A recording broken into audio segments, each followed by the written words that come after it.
Assalamualaikum warahmatullahi wabarakatuh. Alhamdulillah wassalatu wassalamu ala rasulillah wa ala alihi wa sahbihi wa man tabi'ahum bi ihsanin ila yaumil qiyamah. Asyhadu an la ilaha illallah wahdahu la syarikalah wa asyhadu anna Muhammadan abduhu wa rasuluhu alladzi la nabiyya ba'dah. Sahabat-sahabatku, alhamdulillah dalam kesempatan yang sangat berbahagia di bulan Ramadan ini kita semua bisa melaksanakan puasa. Sampai hari ini kita sudah menginjak di malam yang keempat. Mudah-mudahan puasa kita semua diterima oleh Allah Subhanahu wa taala dan menjadi amal soleh, juga menjadi amal ibadah di hadapan Allah Subhanahu wa taala. Pada kesempatan kali ini alhamdulillah di Masjid Pondok Pesantren Bustanul Ulum wa Dakwah, insyaallah saya akan memberikan beberapa pertanyaan dari beberapa orang yang sudah menanyakan tentang doa-doa untuk doa di malam-malam bulan puasa, yang mana semuanya harapan kita semua bulan puasa ini adalah di mana segala dosa-dosa kita diampuni oleh Allah Subhanahu wa taala dan segala amal kita diterima oleh Allah Subhanahu wa taala. Saudara-saudaraku, marilah kita bersolawat kepada Rasulullah Shallallahu alaihi wasallam. Semoga dengan bersolawat ini kita semua dijadikan umat Kangjeng Rasulullah Shallallahu alaihi wasallam yang diberikan syafaatul udma, juga mendapatkan barokah, mendapatkan kebahagiaan di dunia dan mendapatkan rahmat Allah nanti di akhirat. Allahumma sholli ala sayyidina Muhammad wa ala ali sayyidina Muhammad. Allahumma sholli ala Muhammad ya Rabbi sholli alaihi wa sallim. Allahumma sholli ala Muhammad ya Rabbi sholli alaihi wa sallim. Rabbi fanfa'na bi barakatihim wahdinal husna bi hurmatihim. Rabbi fanfa'na bi barakatihim wahdinal husna bihurmatihim. Teruslah bersolawat.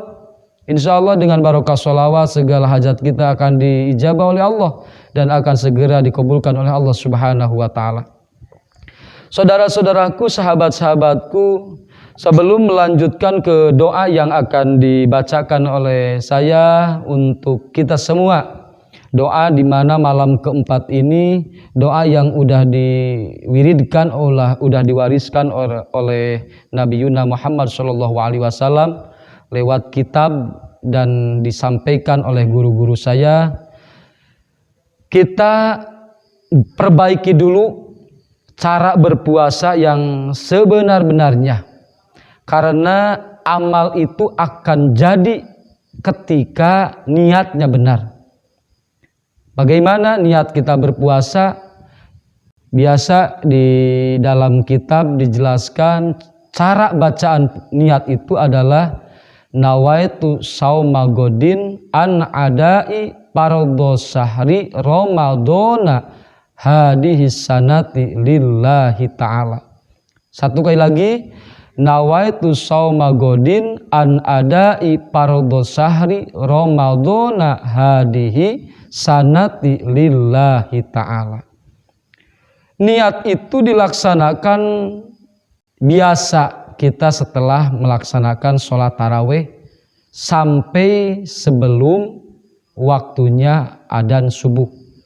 Jadi lakukan niat setelah melaksanakan sholat tarawih atau di pertengahan malam, atau jangan sampai masuk ke waktu yang sudah diharamkan untuk makan, yaitu sebelum subuh.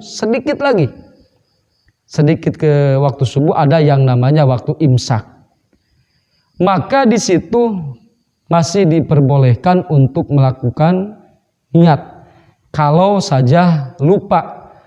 Tapi seharusnya makanya kita harus selalu melaksanakan tarawih ketika berpuasa, karena tarawih itu adalah sholat untuk pelengkap, untuk menambah amal, untuk menyempurnakan puasa kita. Dan biasa setelah melaksanakan tarawih kita semua selalu melaksanakan bacaan niat bersama-sama.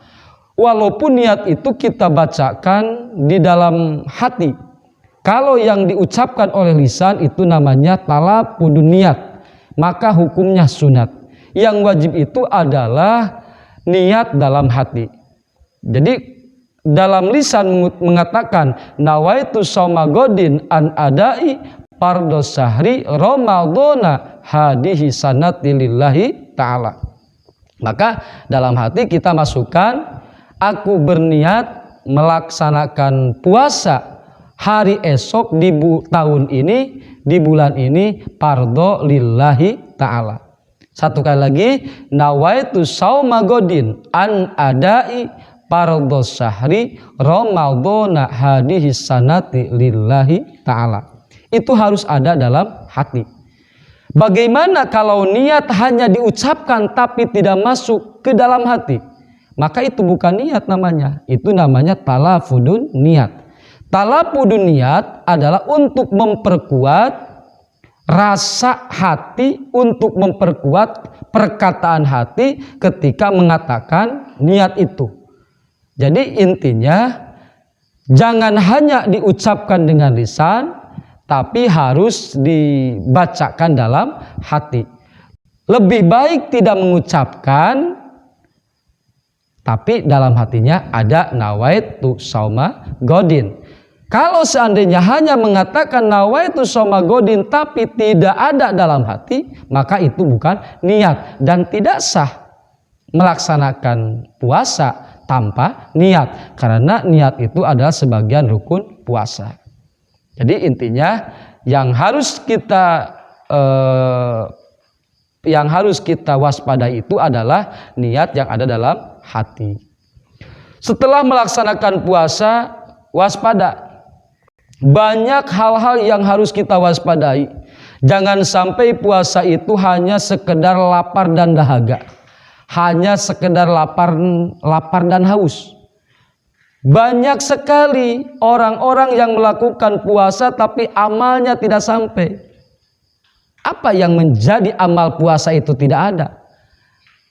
Yang pertama, karena tidak mampu menjaga perkataan. Perkataan yang menyakiti hati orang lain, perkataan yang mengguncing, perkataan yang memfitnah, apalagi kita menggibah dengan kata-kata yang selalu menyakiti hati orang lain. Hanyalah puasa yang cuma lapar dan hanya puasa yang cuma haus, tidak dapat yang namanya pahala. Itu yang bahaya.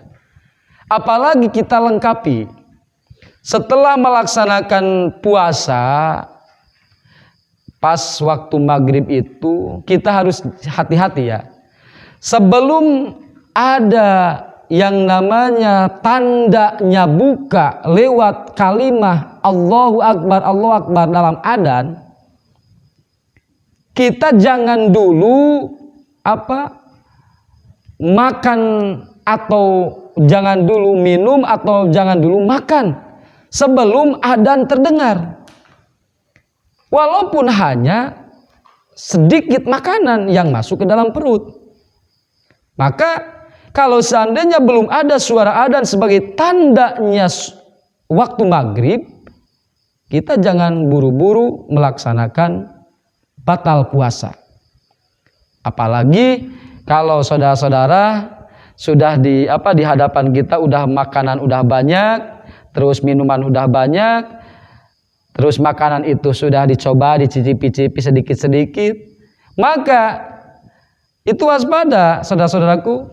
Kalau seandainya kita tidak dijaga, tidak dipersiapkan dari awal kita niat sampai terakhir kita melaksanakan buka puasa, maka akan tergoda dengan manisnya minuman, dengan enaknya makanan, sehingga sebelum adzan tiba kita sudah makan duluan.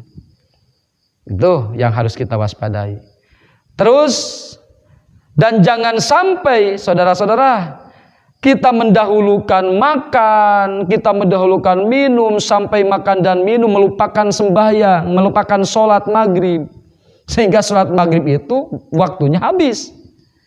Makanya Rasulullah SAW memberikan contoh sunat melaksanakan takjil, melaksanakan buka puasa dengan makanan yang ringan-ringan. Setelah itu lalu melaksanakan sholat maghrib, diberjamaahkan supaya lebih sempurna. Baru kita setelah habis melaksanakan sholat maghrib, setelah wiridan, baru makan. Tapi makanannya itu harus yang sedang-sedang saja. Jangan terlalu kenyang, jangan terlalu banyak, yang akhirnya kalau seandainya kita makan terlalu banyak, yang akhirnya akan membuat makan itu jadi buruk terhadap badan kita, dan amal pun akan berubah. Apalagi kalau sampai lamun cek bahasa Sunda makan merkaan, kebanyakan makan, yang akhirnya kita jadi ngantuk, sholat pun jadi tidak semangat, akhirnya ganjaran pun tidak ada. Makanya saudara-saudara harus waspada. Hal yang kecil tapi itu menyelamatkan amal kita dalam melaksanakan ibadah puasa. Selanjutnya, setelah kita melaksanakan tarawih, biasa kan orang-orang itu kalau menjadi makmum, yang dicari itu imam yang agak cepat. Insya Allah nanti di waktu yang akan datang akan saya perjelaskan bagaimana cara sholat yang supaya sholat diterima oleh Allah Subhanahu wa Ta'ala. Namun insya Allah yang akan saya perjelaskan bagaimana doa di malam yang keempat ini, supaya kita semua mendapatkan barokah dari doa yang udah dibacakan oleh Rasulullah SAW, yang sudah disampaikan oleh guru-guru saya Al-Fakir, sehingga ini doa bisa dimanfaatkan oleh kita semua. Ini doa di malam keempat bulan puasa. A'udzubillahi minasyaitonirrajim. Allahumma qawwini fihi ala iqamati amrika wa adikni fihi halawati dzikrika wa auzi'ni fihi al-ada syukrika bikaramika wahfadni fihi bihibdika wasitrika ya absaron nadirin. Satu kali lagi. Allahumma qawwini fihi ala iqamati amrika wa adikni fihi halawata dzikrika wa auzi'ni fihil ada syukrika bikaramika wahfadni fihi bihibdika wasitrika ya absaron nadirin. Insya Allah ini semoga doanya bermanfaat. Allahumma ya Allah, qawwini berikanlah kekuatan padaku fihi ala iqamati amrika untuk melaksanakan segala yang Allah perintahkan, segala yang Allah tugaskan.